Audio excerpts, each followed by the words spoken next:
இறைவனின் சாந்தியின் சமாதானமும் இங்கு சுற்றியிருக்கும் அனைவரையும் உண்டாவதாக.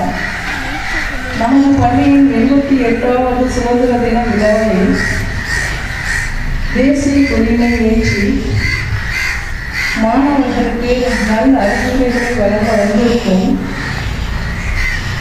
சென்னை கீழம்பாக்கம் காவல் நிலையத்தின் சப் இன்ஸ்பெக்டர் ஆஃப் போலீஸ் அவர்களை, குறிப்பாக நமது ஹமீதியா பள்ளியின் முன்னாள் மாணவருமாகிய மிஸ்டர் அழகு தண்டாயுதபாணி அவர்களை நமது பள்ளியின் சார்பாகவும் மாணவர்களின் சார்பாகவும் நிர்வாகத்தின் சார்பாகவும் வருக வருக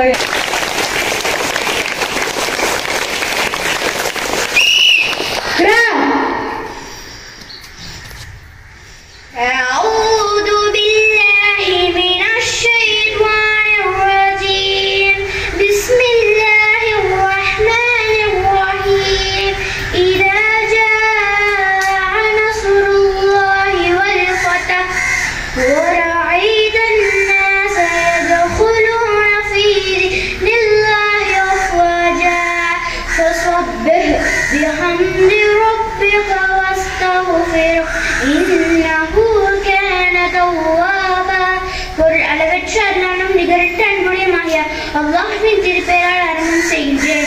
அல்லாஹ்வுடைய உதவியும் வெற்றியும் வரும்போது, மேலும் அல்லாஹ்வின் மார்க்கத்தின் மக்கள் அணியணியாக நீங்கள் காணும் போது உம்முடைய இறைவனின் புகழை கொண்டு துதித்து தஸ்பீஹ் செய்வீராக. மேலும் அவரிடம் பிழை பொறுக்க தேடுவீராக. நிச்சயமாக அவன் கௌபாவை ஏற்றுக்கொள் பாவமளிப்பு கோருதலை ஏற்றுக்கொள்பவனாக இருக்கின்றான். தமிழ் தாய் வாழ்த்தே.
கொடிக்கு மரியாதை. ஆர்டர்.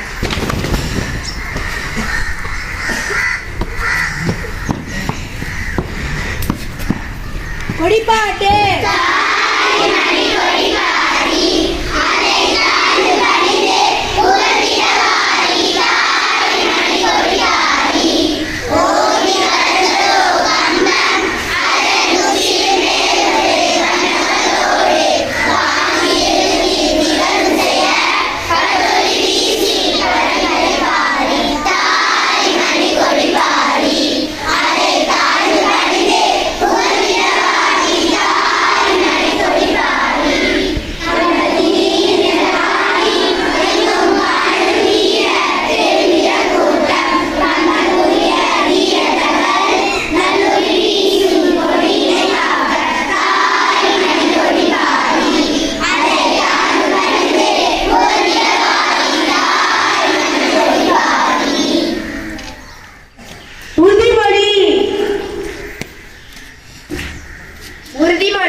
திருக்குறள் அதிகாரம் 40 கல்வி என்னென்ப ஏன எழுத்தென்ப இவ்விரண்டும் பன்னென்ப வாழும் இருக்கு பொருள் எண் எனப்படும் கணக்கும் எழுத்தெனப்படும் இலக்கியமும் ஆகிய இருவகை கலைகளையும் வாழும் மக்களுக்கு கண்கள் என்றும் கூறுவர்.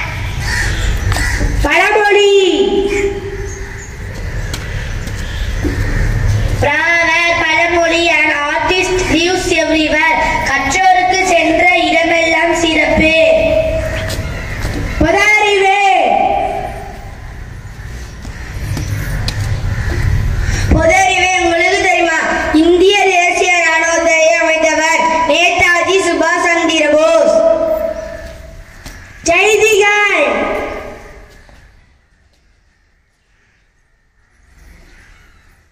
இன்றைய செய்திகள் நாள் வியாழன் ஆகஸ்ட் 15, 2024. 78வது சுதந்திர தின விழா களகட்டியது. நாடு முழுவதும் உச்சகட்ட பாதுகாப்பு. டெல்லி செங்கோட்டையில் பிரதமர் மோடியும் சென்னை புனித ஜார்ஜ் கோட்டையில் முதல்வர் ஸ்டாலினும் இன்று கொடியேற்றுகின்றனர்.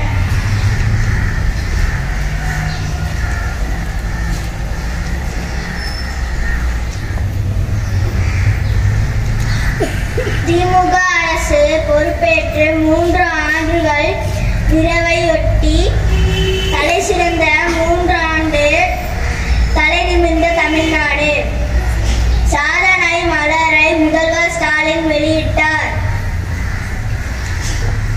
சுதந்திர தினத்தை முன்னிட்டு தமிழகத்தை சேர்ந்த 23 போலீஸ் அதிகாரிகளுக்கு குடியரசுத் தலைவர் பதக்கம், 15 அதிகாரிகளுக்கு முதல்வரின் சிறப்பு பதக்கங்களுக்கு அறிவிப்பு. தேசிய பிரிவினை கொடுமைகள் தினம் நாடு முழுவதும் அனுசரிப்பு. பாதிக்கப்பட்ட மக்களுக்கு மரியாதை செலுத்தினார் பிரதமர் மோடி. ஜம்மு காஷ்மீர் பாதுகாப்பு நிலவரம் பற்றி மத்திய அமைச்சர் ராஜ்நாத் சிங் ஆலோசனை. தேசிய பாதுகாப்பு ஆலோசகர் அஜித் தேவால் பங்கேற்பு. விளையாட்டுச் செய்திகள். தொடர்ச்சியாக 3வது முறையாக ஆஸ்திரேலியாவுக்கு எதிரான டெஸ்ட் தொடரை இந்திய கிரிக்கெட் அணி வெல்லும். முன்னாள் பயிற்சியாளர் ரவி சாஸ்திரி நம்பிக்கை. தலைவர் அவர்களின் சொற்பொழிவு. அனைவருக்கும் வணக்கம். நமது நாட்டின் 28வது ஆண்டு 28வது சுதந்திர தினத்தை நல்வாழ்த்துக்களுடன் என்னுடைய சிற்றுரை ஆரம்பிக்கிறேன். நான் தொடக்கப்பள்ளி என்று நினைத்திருந்தேன். அது தொடக்கப்பள்ளி இல்லை, ஒரு மினி பல்கலைக்கழகம் போல் செயல்பட்டு கொண்டிருக்கிறார்கள். எல்லா விஷயத்துலையும் பார்த்தீங்கன்னா இந்த நியூஸ் பேப்பரில் அவர் பள்ளி ஆரம்பித்தாங்க. ஃபஸ்ட்டு உள்ளூர் செய்தி ஆரம்பித்து மாவட்ட செய்தி, மாநில செய்தி, விளையாட்டு செய்தி, உலகளவு செய்தி வர படித்து முடிச்சிட்டார். ஒரு ஹிந்து பேப்பரை படித்தா என்ன பண்ண முடியுமோ அந்த அந்த கரும்பு ஜூஸ் எடுத்து நமக்கு ஒரு டம்ளரில் கொடுத்தா அப்படி இருக்கு, அந்த மாதிரி நீட்டாக கொடுத்துட்டாங்க. அதே மாதிரி ஒவ்வொரு செயல்களுமே பழமொழி, கட்டுரை, கவிதைகள் எல்லாருமே எனக்கு வந்து ரொம்ப பிரமிப்பாக இருக்குது. எனக்கு ஒரு வகையில் பொறாமையாக இருக்குது. இந்த மாதிரி சூழ்நிலையில் நானும் உங்கள் பள்ளியில் ஸ்டூடெண்டாக இருந்திருந்தேன்னா ரொம்ப இன்னும் பெருமையாக இருந்திருக்கணும். நானும் ஒரு வகையில் உங்கள் பள்ளி முன்னாள் மாணவர் தான்.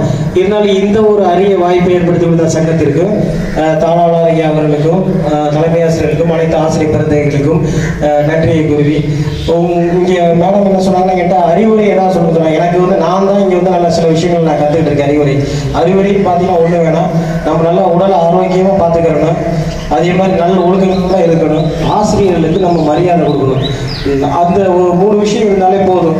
இது எதுவுமே இல்லாமல் நம்மகிட்ட வந்து கல்வியான ஒரு திறமையான ஒரு இடத்துக்கு நம்ம போயிட்டாலும் நாய் பெற்ற தெங்கம்பழம்பாங்க. நாய் பெற்ற தெங்கம்பழம்னா ஒரு நாய்கிட்ட வந்து முழு தேங்காயை கொடுத்து என்ன பண்ணணும்னா சும்மா உருட்டிகிட்டே தான் இருக்கும். அதனால வந்து அதை உடைக்க முடியாது, எதுவுமே பண்ண முடியாது. அதே மாதிரி தான் ஒழுக்கம், உடற்பயிற்சி, ஆரோக்கியம், குரு மரியாதை எதுவும் இல்லாமல் நம்ம எத்தகைய பதவிக்கு சென்றாலும் அது நாய் பெற்ற தெங்கம்பழமா என்பதை கூறி வாய்ப்பளித்தமைக்கு நன்றி கூறி விடைபெறுகிறேன். நன்றி, வணக்கம்.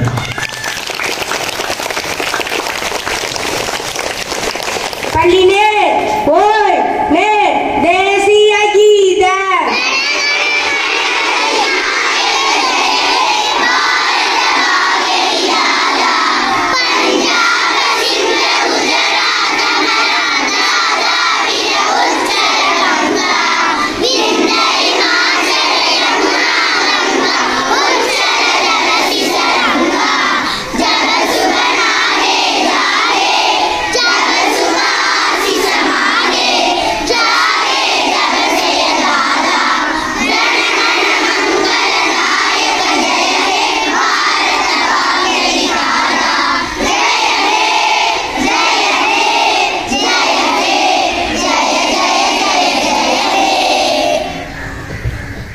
Very good. அழகாக பாடுனீங்க. நீங்கள் சின்ன பிள்ளைங்களா இருக்கிறீங்க, ரொம்ப நேரம் நிற்க முடியாதுங்கிறதுனால தான் சார் வந்து சொன்னாங்க.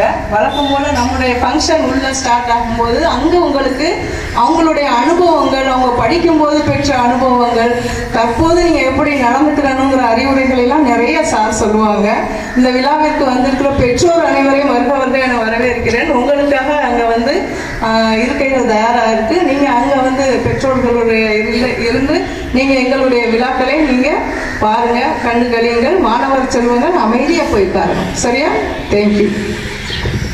அனைவருக்கும் ஹமீதியா தொடக்கப்பள்ளி சார்பாக இனிய சுதந்திர தின நல்வாழ்த்துக்கள். எங்கள் பள்ளியில் ஒவ்வொரு வருடமும் மிகவும் சிறப்பாக எல்லா தேசிய விழாக்களுமே கொண்டாடப்படுகிறது. அதில் முக்கியமாக இந்த சுதந்திர தின விழாவின் பொழுது நமது நாட்டின் சுதந்திரத்திற்காக பாடுபட்ட அனைத்து தலைவர்களையும் நினைவு கூறும் வகையிலும் எவ்வாறு இந்த சுதந்திரத்தை நாம் கஷ்டப்பட்டு வாங்கினோம், எதற்காக வாங்கினோம், அந்த சுதந்திரத்தினால் என்ன பயன்கள், ஒவ்வொரு மாணவரும் அதன் வரலாற்றினை உணர்ந்து எவ்வாறு நடந்து கொள்ள வேண்டும் என்ற கருத்துக்களை மாணவர்களுக்கு ஊட்டுகிறோம். அவர்கள் தங்களுடைய வாழ்க்கையிலும் தேசப்பற்றையும் மத நல்லிணக்கத்தையும் ஒருவரோடு ஒருவர் அன்பு செய்து எவ்வாறு முன் உதாரணமாக வாழ வேண்டும்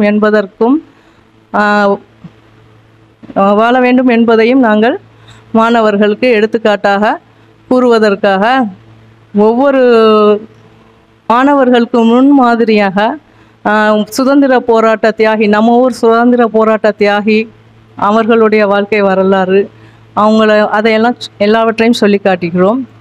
2022ஆம் ஆண்டு நம் ஊரில்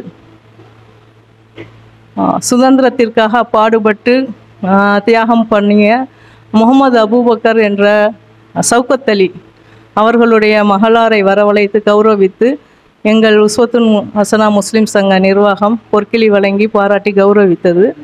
இன்னும் நமது பள்ளியில் ஒவ்வொரு வருடமும்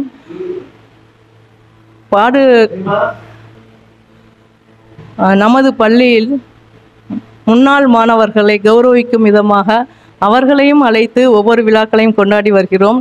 நமது உஸ்வத்துல் ஹசனா முஸ்லிம் சங்கத்தின் 100ஆண்டு விழா வரும் டிசம்பர் 29, 2024 அன்று நடைபெற இருக்கிறது. அப்பொழுது நம் பள்ளியில் பயின்ற அனைத்து மாணவர்களையும் வரவேற்று அவர்களுடைய பாராட்டும் விதமாக அந்த விழா அமைய இருக்கிறது.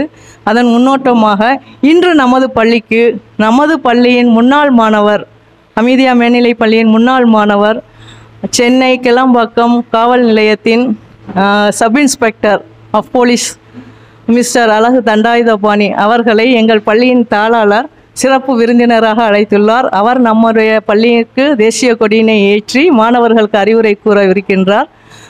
அவர்களை நான் எங்கள் பள்ளியின் சார்பாக வரவேற்கிறேன். வணக்கம் அண்ட் குட் மார்னிங். எல்லாருக்கும் என்னுடைய இனிய சுதந்திர தின வாழ்த்துக்கள். எங்கள் ஜமாத் உஸ்வத்துல் ஹசனா முஸ்லீம் சங்கத்தின் கீழே இயங்கி வர ஸ்கூலில் முக்கியமான ஒரு ஸ்கூல் தான் ஹமீதியா பிரைமரி ஸ்கூல். இது 1938 ஆரம்பிக்கப்பட்டது. இது நல்ல நிர்வாகத்தினுடைய திறமையினாலையும் நல்ல ஆசிரியர்களாலையும் நல்லபடியாக நடந்து வந்து கொண்டிருக்கிறது. இந்த உஸ்வத்துல் ஹசனா முஸ்லீம் சங்கத்துடைய 100ஆண்டு விழா இன்ஷா அல்லாஹ் இந்த வருடம் டிசம்பர் மாதம் 29ஆம் தேதி காலையில் நடைபெறவிருக்குது. மேலத்தில் உள்ள சதகத்துல் அப்பா வளாகத்தில் நடக்க இருக்குது. அதிலையும் எல்லாரும் கலந்து கொண்டு சிறப்பித்து தருமாறு மிகவும் அன்புடன் கேட்டுக்கொள்கிறேன். அஸ்ஸலாமு அலைக்கும். வணக்கம். நான் ஒரு 7 ஆண்டுகளாக உதவியாளர் பணிபுரிந்து கொண்ட காலத்தில் அனைத்து பள்ளி கல்லூரிகளுக்கு நான் பணி நிமித்தமாக சென்று கொண்டிருந்த காரணத்தில் முதன்முறையாக எனது பள்ளியிலேயே நான் கலந்து கொள்வதற்கு வாய்ப்பினை ஏற்படுத்தி கொடுத்த நமது தாளாளர் அவர்கள் எப்படி என்று கூற கொண்டால், தாயிற்கும் தொப்புள் கொடி உறவினை தாயை தன்னிடம் சேர்த்த தாளாளர் அவர்களுக்கு நன்றியை கூறி, இந்த ஜமாத் நிர்வாகிகளுக்கும் நன்றியை கூறி, தலைமை ஆசிரியர்கள் அவர் நடந்துகிட்ட விதம் அருமையாக, குழந்தைகளை பாதுகாப்பது என்பது மிகப்பெரிய கடினமான ஒரு தொழிலாகும்.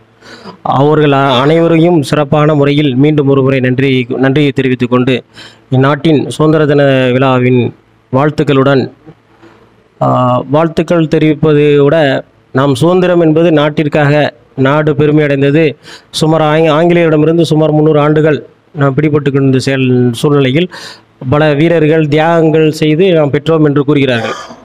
அது ஒரு புறம் இருந்தாலும் நமது மாவட்டத்தை பொறுத்தவரையில் சுதந்திரம் என்பது என்னென்னா, இப்போ நான் சட்டத்துக்கு உட்பட்ட விஷயங்களை நம்ம எளிமையாக யாரோட அனுமதி இல்லாமல் பேசுகிறது செயல்பட தான் சுதந்திரம் சொல்லுவாங்க. அதேமாதிரி நம்ம ராமநாதபுரம் மாவட்டத்தில் கல்விங்கிறது ஒரு காலத்தில் ரொம்ப பின்தங்கிய சூழ்நிலை இருந்ததாக கருதப்படுகிறது. அது ஒரு வகையில் உண்மைதான். ஆனால் அதை முறியடித்த பெருமை, அதாவது அந்த கல்வி சுதந்திரத்தை பெற்று தந்தது நமது ஜமாத்தை சேர்ந்த இந்த ஜமாத் நிர்வாகிகளுக்கு தான் தெரிவிக்கணும். ஏன்னா ராமநாதபுரம் மாவட்டத்தில் கல்விங்கிறது மிக பின்தங்கிய நிலையிலோட பெண்கள் கல்வி பெறதுக்கு வாய்ப்பே இல்லாத காலங்களில் இருந்த சூழ்நிலையில் பெண்களுக்கென்ற தனி கல்லூரிகளை ஆரம்பித்து அதில் சில கட்டுப்பாடுகள் ஒழுக்கங்கள் கரெக்டாக நடைமுறையில் ஏற்படுத்தி அதனால் பல பெண்கள் இன்றைய சூழ்நிலை இன்றைய பழைய உயர் பதவியிலும் சரி நிர்வாகிகளாகவும் சரி அலுவலராகவும் இருப்பதற்கு காரணமாக இருந்த ஒரு சுதந்திரங்களை பெற்றுத்தந்த நினைவினை இந்த சுதந்திர தினத்தில் கண்டிப்பாக நாம் நினைவு கூற வேண்டும். ஆசிரியர் தொழில் என்பது எளிதான தொழில் அல்ல. என்றால் இப்போ ஆண்டோர்கள்ங்கிற ஒருத்தவங்க ஈஸியாக வந்துடலாம். ஆனால் இவர்கள் யாருக்கு டாக்டர் போனீங்கன்னா என்ன கண்ணை மூடிட்டு அவர் என்ன டாக்டர் என்ன மெடிசன் அப்படிங்கிறது அவங்களுக்கு ஒரு சிம்டம்ஸ் இருக்கும். அதே மாதிரி இவங்களும் எப்படின்னா இவங்களுக்கு என்ன தேவை, இவங்களை எந்த வகையில் வழி நடத்தணும், ஒவ்வொரு ஸ்டூடெண்ட்ஸுக்கும் அவங்களும் ஸ்டூடெண்ட்ஸாக போய் அவங்களுக்கு என்ன தேவைன்னு அந்த உளி சிற்பி, அதாவது ஆசிரியர் தொழிலுங்கிறது எல்லா பணியும் தொழில் இருக்கும். மருத்துவர் தொழில் இருக்கும், உளி சிற்ப தொழில் இருக்கும். செதுக்கி அவங்கள ஒரு நல்ல நிலைமையை கொண்டு அவங்க பார்த்தீங்கன்னா அந்த ஒரு திருக்குறளோட ஒரு வள்ளுவர் சொல்லியிருக்கிறாரு, ஈன்ற பொழுதினர் பெரிதுவக்கும் தன்மகனை சான்றோன் என காட்ட தாய் அப்படின்ட்டு. ஆனால் அந்த திருக்குறளோட கருத்தையே நம்ம ஆசிரியர்கள் இதுக்கு அவர் இப்போ திருவள்ளுவர் இருந்தால் மாற்றி சொல்லியிருப்பார். தாய் மட்டும் இல்லை ஆசிரியர்னு சொல்லியிருப்பார். என்ன காரணம்னா என்னோடய வாழ்க்கையில் நடந்த ஒன்றும் இல்லை, இந்த தாளாளர் அவர்கள் மூலமாக இந்த பள்ளிகளில் ஒரு மறுபடியும் ஒரு இணைப்பை எனக்கு ஏற்படுத்தி கொண்ட பிறகு ஆசிரியர்கள் ஒவ்வொருவரும் பெருமிதப்பட்டு என்னோடய விலங்கியல் ஆசிரியராகவும் சரி பாட்னி சாராகவும் சரி தமிழ் சார் ஒவ்வொருவரும் மாற்றி மாற்றி எனக்கு தொலைபேசியில் பேசும்பொழுது என்னால் பார்க்க முடியலை. ஆனால் அந்த உள்ளுணர்வு தெரியுது, அவங்க எவ்வளவு பாசமாக இருக்காங்க, அதை ஒரு பெருமிதமாக இருக்கிறாங்க அப்படிங்கிறதுக்கு ஒரு வாய்ப்பே இல்லை. ஏதோ அவங்க வீட்டு குழந்தைகள் ஏதோ சாதித்தது மாதிரி அவங்களுக்குள்ள அவ்வளவு பெருமிதம் இருக்குது. என்ன ஒரு தாய் ஒரு குழந்தையை பெறும்போது எவ்வளவு மகிழ்ச்சி அடைவாளோ அதை விட அவள் சான்றோன் என்று கேட்கும்போது அதை பல மடங்கு பெருமிதம் கொள்ள சொன்னாங்க. ஆனால் தாய்க்கு மட்டுமல்ல ஆசிரியர்களுக்கு தான் பொருந்தும் என்று நமது சங்க நிர்வாகிகளும் நமது ஆசிரியர்களும் எனக்கு உணர்த்தி இருக்கிறார்கள் என்பதை நான் இந்த தருணத்தில் கூற வேண்டிய கடமைப்பட்டு கொண்டிருக்கிறேன். நம் பள்ளியின் மற்றும் நிர்வாகத்தை மற்றும் ஜமாத்தை பற்றி பேசிக்கொண்டே போகலாம், நிறைய பேசலாம். ஏன்னா நான் ரொம்ப இந்த ஜமாத்துக்கும் சரி இந்த ஸ்கூலுக்கும் சரி ரொம்ப கடமைப்பட்டவர்கள். ஏன்னா நான் மட்டும் இந்த பள்ளியில் பயிலவில்லை, எனது அம்மாவும் பள்ளியில் தான் பயின்று இருக்கிறார். எனது தாய் மாமா, அதாவது எனது மனைவியின் தந்தையும் அவரோட தந்தையும் பள்ளியில் தான் பயின்றிருக்கிறார். ஜமாத்தின் பெரியவர் ஐயா அவரோட மருமகன் சித்திக் சாரோட தான் என் மாமனார் முதன்முறையாக வேலையை ஆரம்பித்து இன்று ஒரு நல்ல நிலைமையில் இருப்பதற்கான வழிமுறை, அது கல்வி முறையை இந்த பள்ளி அவர்களுக்கு புகட்டி இருக்கிறது. வாழ்க்கை முறையும் அந்த ஐயாவுடைய மருமகன் அவரிடம் தான் பெற்றார் என்பதை நான் 2 தினங்களுக்கு முன்னால் அவரிடம் இந்த மாதிரி நான் விடுமுறை எடுத்துக்கொண்டு செல்கிறேன், இந்த மாதிரி கம்யூனிட்டி ஹையர் செகண்டரி நடுநிலைப்பள்ளி சார்பாக நடத்தப்படுகின்ற விழாவுக்கு நான் போகிறேன்னு சொன்னோன்னே நானும் அங்கே தான் படித்தேன் அப்படிங்கும்போது அவங்க தான் அவங்களோட வரலாற்றை சொல்கிறாங்க. எனக்கு ஒரு கண் ஆப்ரேஷன் பண்ணியிருக்காங்க, இல்லாட்டா நானும் வந்துடுவேன்னு அவ்வளோ சந்தோஷப்பட்டாங்க.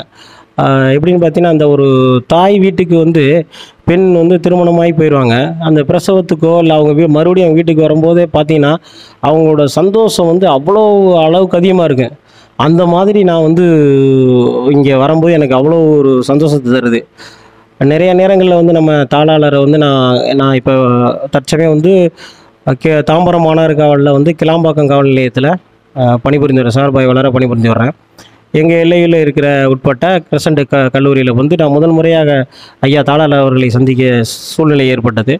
அப்போ அவர்கள் என்னிடம் நீ எந்த ஊருன்னு கேட்டு அவங்கள்ட்ட சிறு உரையாடல் பண்ணும்போது எப்படின்னா ஒரு தாய்க்கு தன் குழந்தைக்கு பசி வந்தோன்னே எப்படி பால் சுரக்குமோ அதே மாதிரி நம்ம ஸ்கூலில் படித்த மாணவர் அப்படின்னு தெரிந்த உடனே அவர் அவ்வளவு ஒரு அபரிவிதமான ஒரு பாசத்தை என்கிட்ட காட்டி என்ன விஷயம்னா நான் இங்கே என்கிட்ட ஆசிரியர் சொன்னாங்க இந்த மாதிரி சின்ன ஹோஸ்டிங் முடிஞ்சோன்னா மாணவர்களுக்கு அறிவுரை சொல்லுங்கள் அப்படின்னு சொன்னாங்க. நான் தருணத்தை என்ன தெரிவிக்கிறேன்னா, நான் அறிவுரை சொல்கிற அளவுக்கு பெரிய அல்ல, அறிவு சொல்கிற அளவுக்கு வரல. நான் உங்கள்கிட்ட பெரியவங்கள்ட்ட இருந்து சில அறிவுரைகள் வாங்கியிருக்கிறதாக வந்திருக்கேன் என்பதை தெரிவித்துக் கொள்கிறேன். ஐயாவிட்டேருந்து நான் கற்றுக்கிட்ட விஷயம் என்னென்னா, நான் உள்ள அவர்கிட்ட போய் சந்திக்க போகும்போது அவருக்குன்னு ஒரு தனியாக ஒரு கேபின் இருக்கும். அதை விட்டு எந்திரிச்சு வந்து ஈக்குவலாக எங்கிட்ட உட்காருவாங்க. கேட்டாங்கன்னா நான் வந்து அந்த இடத்துல உட்காந்து நான் அதிகாரி, இங்கே வந்து நான் உங்களோட உறவினர் அப்படிம்பாங்க. அந்த மாதிரி ஒரு எளிய முறையை வந்து நான் வந்து ரொம்ப கற்றுக்கிட்டேன் அந்த விஷயங்களில். அதே மாதிரி பார்த்தீங்கன்னா அவரோட வயசு பார்த்தீங்கன்னா நான் நிறைய பேர்ட்ட நான் ஃபஸ்ட்டு பயந்துட்டேன். உண்மையாக சொல்ல இதில் வந்து மனப்புறமை ஏற்றுக்கிறேன். எனக்கே வந்து பொறாமை இருக்குது. எனக்கு உள்ள ஒரு லைட்டாக ஒரு தாழ்வு மனப்பான்மை இருக்குது. ஏன்னா கேட்டால் அவரோட ஏஜுக்கு அதுக்கு சம்மந்தம் இல்லாத காரணங்களால் என்ன நான் கற்றுக்கிட்டேன்னா, இந்த மாதிரி ஒரு எளிய, அதாவது காட்சிக்கெல்லியன் கடுஞ்சொல்ல நல் மீக்கூறு மன்னன் என்பாங்க. பார்ப்பதற்கு எளியவனாகவும் கடும் சொற்களை பேசாதவனாகவும் ஒரு மன்னன். மன்னன் என்பது ஒரு மன்னா ஒரு நிர்வாகத்தை பண்ண இருந்தால் அந்த இடம் நல்லா மென்மேன்னு வளரும்பாங்க. அந்த ஒரு அருமையான ஒரு நிர்வாக திறமை பெற்ற படைத்த நமது தாளர் அவருக்கு மீண்டும் ஒரு நன்றியை தெரிவித்துக் கொள்கிறேன். அவர் அவங்ககிட்ட இருந்து நான் கற்றுக்கிட்ட விஷயம் என்னென்னா, ஒரு எளிமையான முறையில் பழகணும், நல்ல ஒழுக்கமாக இருக்கணும், உடலை வந்து நல்லா ஆரோக்கியமாக பார்த்துக்கிறணும். சுவர் இருந்தால்தான் சித்திரம் வரைய முடியும் என்பதை வந்து நான் தெரிஞ்சுக்கிட்டேன். இருந்தாலும் லைட்டாக மனசுக்குள்ள ஒரு தாழ்வு மனப்பான்மை இருக்குது, வேறு வழி இல்லை. எனது ஆசானால அதை நான் ஏற்றுக்கிறத வேணும். அதைத்தான் நான் இன்றைக்கி எல்லாத்துலேயும் நான் சொல்ல விரும்புகிறது அது ஒன்று தான். எளிய தன்மையாக இருக்கணும், நல்லா ஒழுக்கங்களை கற்றுக்கிறணும், நல்லா உடலை ஆரோக்கியமாக பார்த்துக்கிறணும். கல்வி என்பது வந்து பெரும்பாலும் எல்லாருக்கும் ஈக்குவலாக தான் இருக்குது. இப்போ எல்லாருமே நல்லா படிக்கிற மாணவர்கள் பார்த்திங்கன்னா ஒவ்வொரு மாணவர்களுக்கும் ஒரு திறமை இருக்கத்தான் செய்யுது.